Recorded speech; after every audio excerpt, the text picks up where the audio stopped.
3 сахилгагүй хүүхэд гуйж царайчилсаар. Уг нь ажлаа тарах ёстой байсан вагончикны зохицуулагчийн сэтгэл нэг хором зөөлрөв. Тэгээд аль хэдийн зогсоох ёстой байсан сүүлчийн дүүжин тэргэнд тэднийг суулгачээ. Гэвч сайхан сэтгэл мэт харагдсан тэр үйлдэл бүгдийг эргэж буцах аргагүй харанхуй ангал руу чирнэ гэдгийг хинч мэдсэнгүй. Эхэндээ дүүжин тэрэг бүх зүйл хэвэн байлаа. 3 сахилгагүй хүүхэд дотор нь үсэрч харайж байв. Гэтэл дараагийн мөчид дүүжин тэрэг гинэт агаарт гацсан зогслоо. Зохицуулагч бүгдэд бүү сандар гэж тохиов. Тэр толгоогоо гарган доош харлаа. Хотын гэрлүүд нэгэн зэрэг унтарсныг олж харав. Зохицуулагчийн зүрх балхив. Тэр яаран холбооны хэрэгслийг шүүрч авлаа. Гэвч нөгөө талаас зөвхөн шаржигнах чимээс сонсогдов. Вагон доторх суурин холбооны төхөөрөмж хүртэл бүрэн ажиллагаагүй болжээ. Төвийг дуудыг тусламж хүсье. Зохицуулагч дөнгөж микрофоноо тавьтал. Ар талын цахилгаан хэрэгсэл гинэт оч өсрэгэн дэлбэрв. Эр хүн сандран газ унтраагуур авч арай гэж дүлийг унтраалаа. Гэвч цээжинд нь үлгөөтэй холбооны хэрэгсэлж утаас авсуулж эхлэв. Тэгээд шууд дараагийн мөчид зохицуулагч цээжээ дарж татуулцаж эхлэв.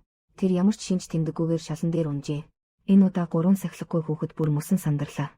Тэдний биед байсан бүх цахим төхөөрөмж нэг нэгээрээ оч өсрөгж эхлэв. Дүүжин тэрэг агаарт ганцаар дүүжлэгдэн үлдлээ.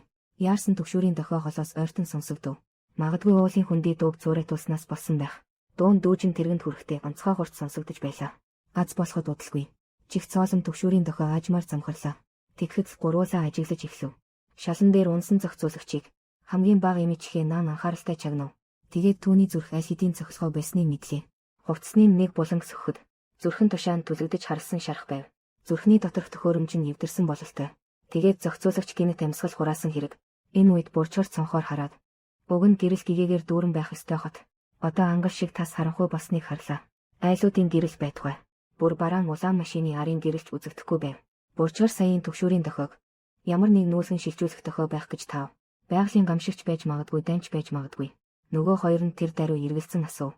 Хэрвээ дайн эсвэл байгалийн гамшиг байсан юм бол яаж барилгууд бүрэн бүтэн үлдэж зөвхөн бүх цахим төхөөрөмж эвдэрнэ гэж гуруулаа удаан ярилцсан ч ямар ч сэжүүр олсонгүй. Тэм цонхоор тонгоон чангаар тусламж дуудлаа. Авраарай.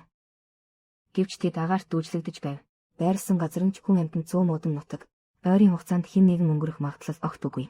3 хүүхэд тэр үед асуудал хэр ноцтойг огт ухаараагүй байлаа. Хажууд нь хэвтэх цогцос хамгийн том төвөг гэж бодож байв. Ялангуяа тэр чихүүдс хүргэмнүүдтэй нь харц тулгархад хамгийн бага энийг санал гаргав. Түүнийг гадаг шидчихвэл яасан юм. Харин бурчгар арай илүү ухаалаг хандав. Цогцыг дураараа хөдөлгүүл хэргийн газрын нотлох баримт сүйдэж магадгүй. Дараа нь цагдаа заавал хариуцлага нэхнэ. Харин тэм готронг бас хүйтэн цустай байлаа. Хэрвээ бид удаан хугацаанд гацвал энэ цогцос бидний цорын ганц хоол болж мэднэ.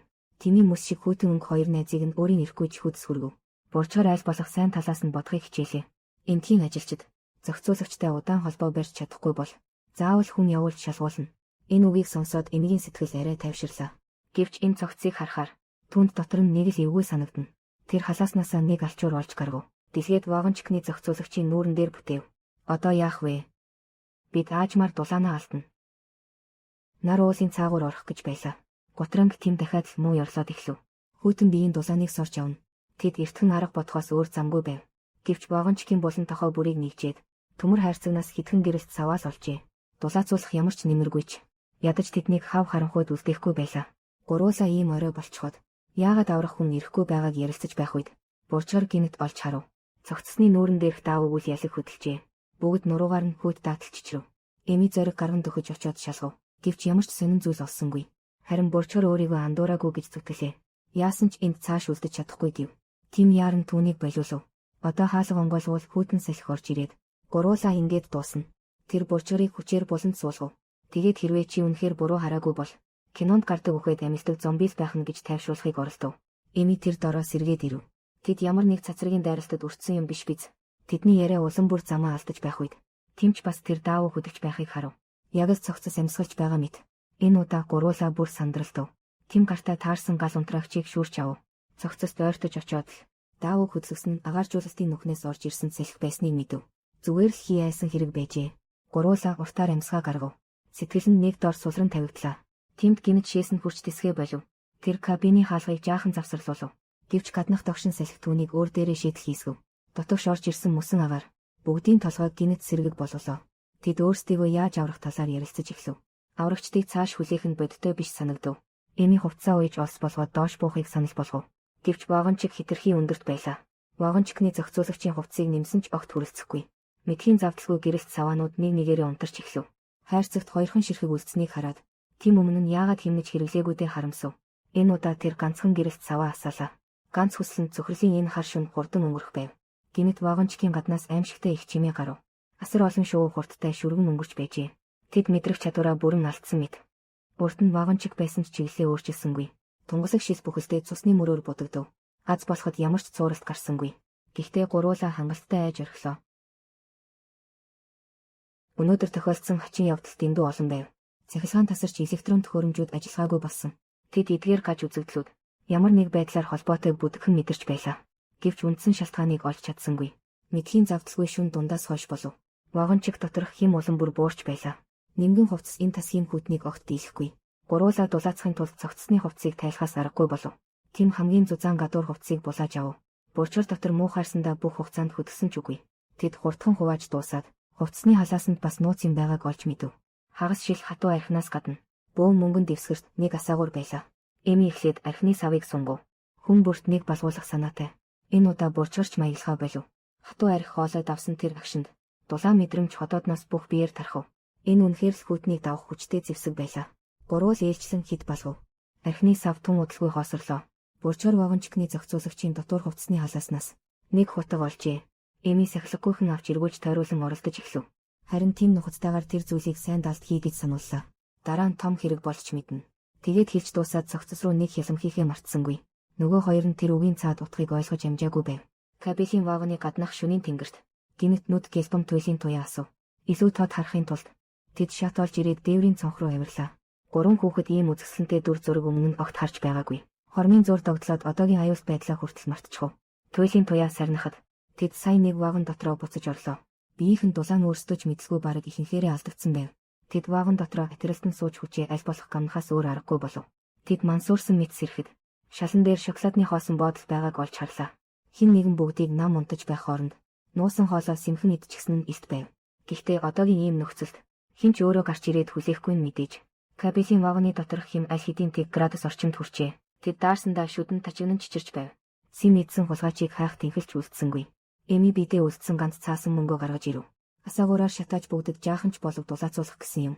Гэвч энэ өчүүхэн дулаан тэсгэм хүүтэнд далайд тусал нэмэр төдий байлаа. Тим ингэж үргэлжилбэл бүгд эрт оройгүй дуусна гэдгийг мэдэж байв. Тэр энэ аялыг вагончикны зохицуулагч гинэт нэмэлтээр явуулсныг саналаа. Газрын ажилчид тэднийг гацаанд орсныг огт мэдэхгүй ч байж магадгүй. Эцсийн эцэст хинч зүгээр байж байгаа толгой өргөн тэнгэр ширтэхгүй. 100 метрийн өндөрт дүүжлэгдсэн нэг вагонд анхаарахгүй.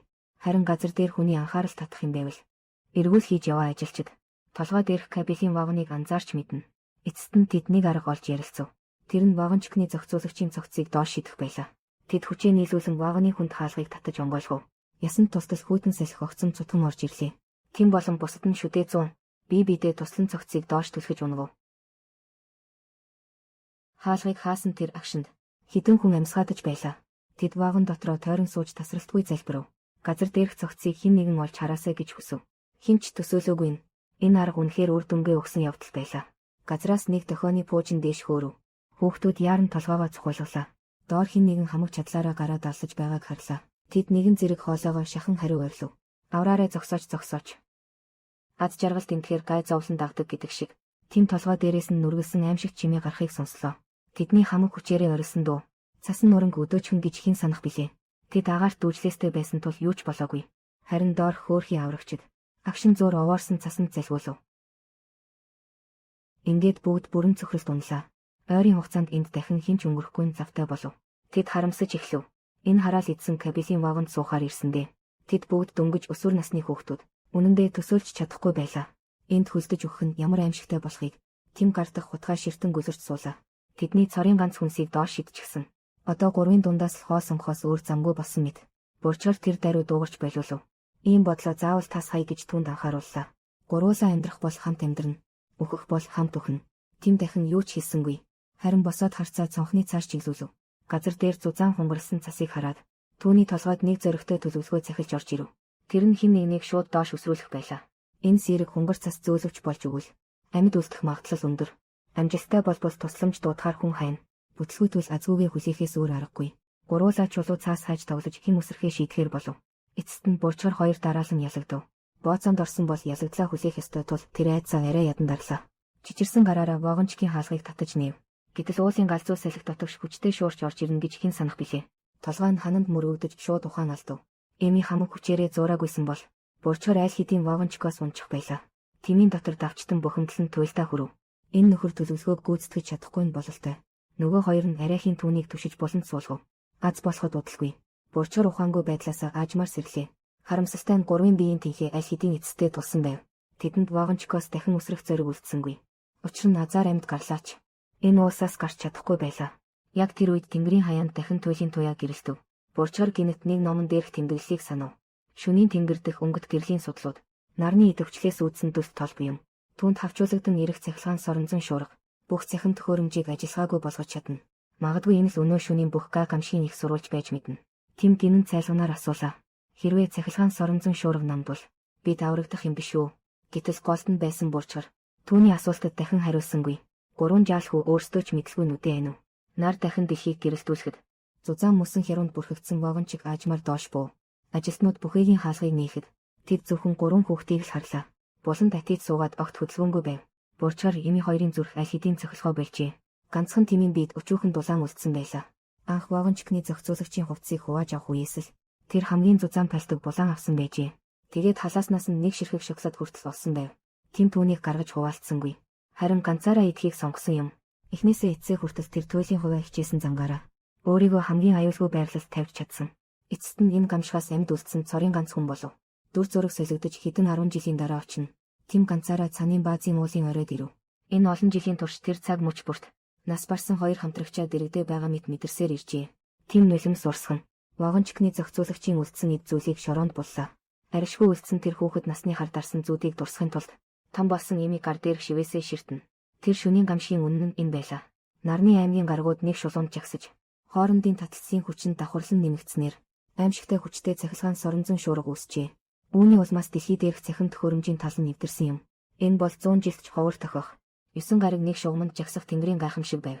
Энэ бол ододтой учирсан киноны бүх агуулга байлаа.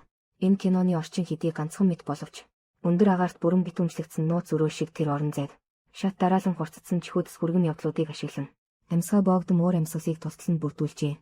Түүнээс ч илүүгээр туйлын нөхцөлдөх хүний чанарын үннийг задлан харуулсан. Амьдрал үхлийн зааг дээр ирэхэд хамтрагчийн нөхөрлөл гихч үнэндээ нэг цохилж даахгүй аж. Хүний хувиа хичээсэн зам байгалийн гамшихаас ч илүү нуруу хүлт дагуулна.